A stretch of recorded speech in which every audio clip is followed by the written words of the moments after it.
waxaan ahay xaaskii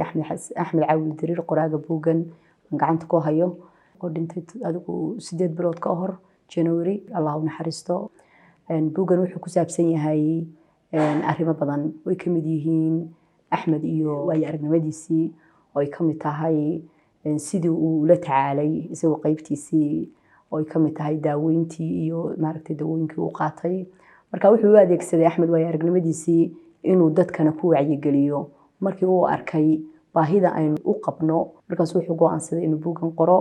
buugani wuxuu taabanayaa meelo badan wuxuu taabanayaa tusaale ahaan oo kale qofku siduu uga taxadarayo yani baaritaanada ay sameeyeen dadka dhakhaatiirta ah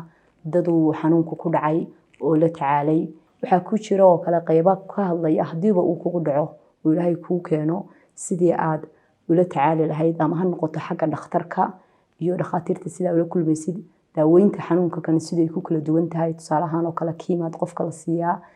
waa la qalaa mararka qaarkood naalka waa la jaraa mararka qaarkood wax radiation la yiraahdo oo shucaaca oo sidii gubniin oo kale lagu daaweeyaa marka inuu qofkii ka haysto fikrad fiican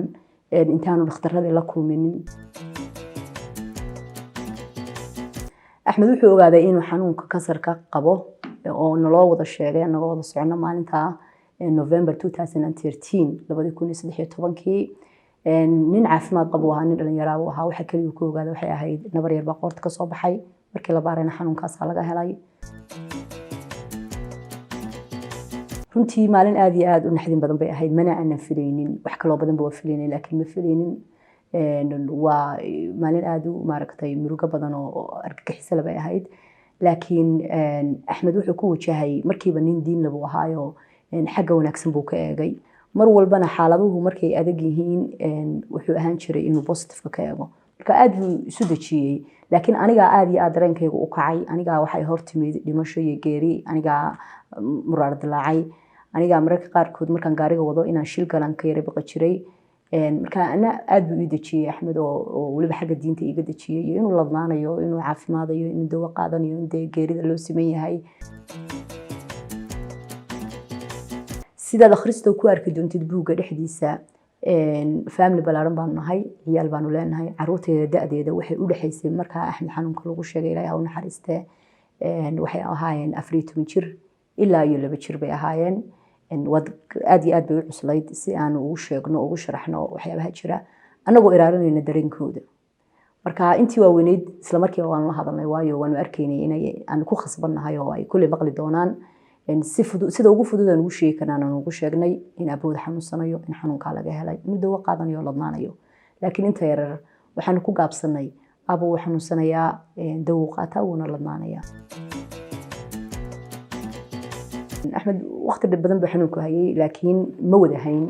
uu ka ladnaanayay uu ku soo noqonayay uu ka ladnaanayay wala daweynay uu ku soo noqonayay marka waxay ahayd markii ugu horeysay shoogna laakiin markii shoogii aan ka soo baxnay oo dawadii loo bilaabay uu ladnaaday shaqadiisii ku noqday xanuunku dhowr jeer buu ku soo noqday dawada la siinayo culus iyo qofka oo markuu xanuun ku soo noqdo jilcaya Axmed aad buu u sii jilcay intii dambe Ilaahay u naxariisto markii Axmed lagu sheegay xanuunkan Ilaahay u naxariiste kansarka nin buka boqol tali taladu way fara badnayd tusaale ahaan oo kale sida aad ka akhrisan doontid buuga waxa family iyo dadkii aad noogu dhawaa ama anaguba aanu dareenay inay muhiim tahay in meel kale la aado anagu Denmark baan markii hore deganaan jirnay Denmark u noqono inuu Jarmal ka tagno wax noocaas ah laakiin waxay ku soo ururtay oo laga maarmi waayay nolona muuqatay markii dambe markaan aad u shoornay inay wanaagsan tahay meeshan joognay meel dhakhtar labay ahayd marka in Ilaahina tala saarano dhakhaatiirtana taladooda maqallo dawadii iyo la maareyntii xanuunkana aanu gudo galno laba fariimood baan u dirayaa dadka xanuunsanaya waxaan leeyahay Ilaahay ka dulqaado waxaan leeyahay xaalad kasta oo aad ku jirtaan dhinaca wanaagsan ka eega dad muslimaynu nahay Ilaahay inuu tala saarano insha Allah inna maal usri yusra wax kasto culusba fudeed baa ka dambeyn laakiin insha Allah nafta khayr u sheeg intaasan kaga gudbo qofka xanuunsanaya qofka ahayana dadka family-ga dadka ma garanaysaa dadkii jecel yihiin ay ka xanuunsanayaan waxaan leeyahay kow inaynu Ilaahay tala saarano laba in aynu cilmigeena kordhino wuxuu doona ha ahaado hadii la yiraahdo hooyada sonkor baa haysa waa inaad sonkortii wax badan ka garanaysaa isku dayda marka ugu horeysaba inaad raadisid warbixin aad u fara badan oo ku saabsan xanuunka haddii ay xanuunkan oo kale noqoto oo kansar qof lagaaga sheego see u ogaan karaa korsa maxaan ka ogaan karaa warbixinta horta in adigu marka hore aad aqoontii keentid kadibna aad xanaanadii la timaadid iyo ma garanaysaa sidaad qofkii u xanaaneynaysay buuggan insha Allah waxaan rajeynayaa inuu noqdo